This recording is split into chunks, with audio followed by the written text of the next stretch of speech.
Does Pokemon Legends Arceus finally give us the Breath of the Wild style Pokemon game fans have always wanted, or does it fail to hit the high mark of modern open world games?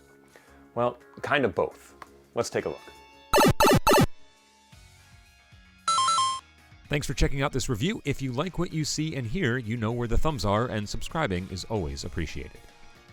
25 years of Pocket Monsters is a long time, and us here in the Level 30 Club are old enough to remember a time when Pokemon didn't exist. Moving past the card collecting to the OG Game Boy games Pokemon Red and Blue, I think our imagination was always pretending the games were more like the cartoon show, and despite the fact that there are dozens of games in the Pokemon discography, there has been very little shakeup over the last 2 decades. While this may be the open-world Pokemon game we've always wanted, it's not necessarily the one we deserved. Pokemon Arceus starts off unlike any other game in the series by sending your character through a space-time continuum, landing you in the region of Hisui, a world and time where Pokemon exist, but that's about it. They have not been integrated into society, there are no trainers, Pokeballs are a brand new invention, and your job is to help capture and research to create the very first Pokédex ever, a task that is as daunting and fun as it can be repetitive. However, it's a plus that the game focuses more on exploration and documentation than it does training and battling. After you pick your starter Pokemon and slog through a very simple, admittedly boring opening hour, you're finally set free to the first biome of the land to start some simple creature catching. Much like other Pokemon games, the first few captures become your party, and while Bidoof was a noble starter, he didn't last long the more I ventured out and found more and more interesting Pokemon. The fun part was seeing which Pokemons were out in the wild, and that fact alone encouraged me to keep exploring. I ignored the objective marker for the first 40 or so minutes, instead popping around catching a dozen or so Starlies or Buzels. There were no rules, I can catch 100 if I wanted. Legends Arceus makes approaching a Pokemon in the wild, ducking in some grass, and chucking Pokeballs at them such a simple and satisfying experience. This made the previous method of encountering wild Pokemon in older games feel so archaic by comparison. I never want to wade through tall grass hoping the RNG gods give me something good again. Those who have seen my reviews before know I put a big emphasis on story, and the story here is not super interesting and largely forgettable, and I can see a scenario where you don't really pay attention to it at all. I've only really half read the conflict between the different clans, and all the chaos with the lightning and the Sky Rift have not been terribly interesting at all. There are some darker elements littered throughout, which was odd in what is traditionally a kid's game, but not enough to get me to take the story more seriously. The only part I really focused on was trying to complete the Pokédex, and those requirements vary from Pokemon to Pokemon with similarities in capturing and defeating a specific number. Outside of that, you may need to feed a Pokemon multiple times, see it use a certain move, or even capture them a certain way. The variety is nice and helped push me to seek out Pokemon whose research was close to being complete. Progressing through the story moves you through different regions while researching, capturing, fighting all play into your star rank. Star rank being sort of like an experience meter.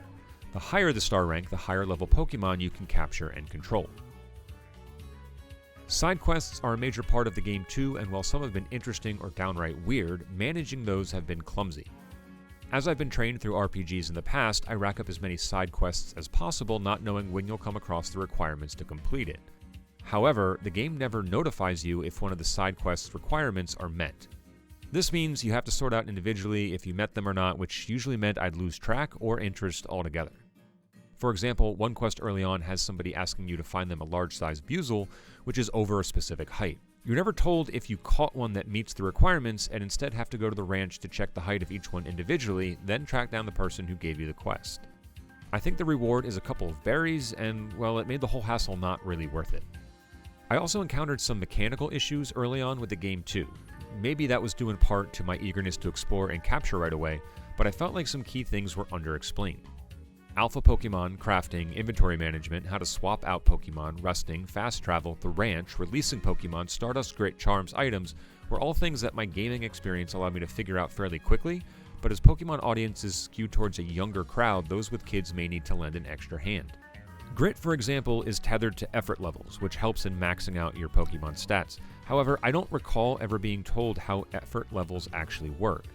There are also 4 different types of items to raise those Grit stats, and you have to slowly build up to using the higher-end items.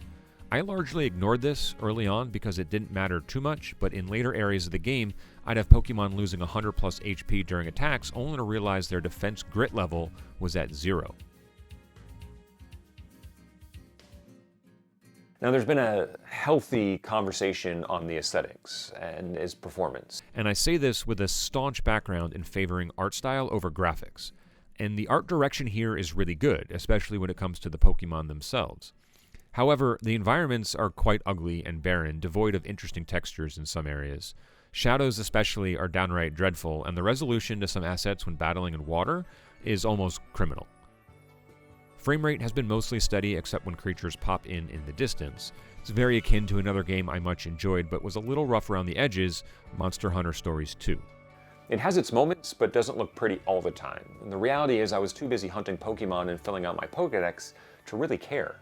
It was only when I stopped to look at it closely did I see how rough some of those edges actually were. The moment-to-moment gameplay was enjoyable enough to make the low graphical qualities less of a concern. And that's what I say when I mean this is the Pokemon game we've always wanted, but I still feel it could have used a little bit more time in the oven, both to add to the overall graphical fidelity and to flesh out some of the more menu inventory management systems. Maybe make side quests a little bit more clear. The hook of the game in hunting and catching Pokemon in the wild is executed exceptionally well, but that game mechanic could feel a little long in the tooth or repetitive for some. Thankfully, the Pokemon you encounter keep changing as you move from area to area, which encourages exploration. Battling can actually be tough, and there were many times where battles depleted most of my Pokemon party. The thrill of finally catching an alpha Pokemon was also quite a rush. Boss fights of enraged Pokemon, substantially less so. It's a mixed bag with some really great highs and a few technical lows. To touch upon the handheld experience quickly, it looks great in handheld and runs fine too.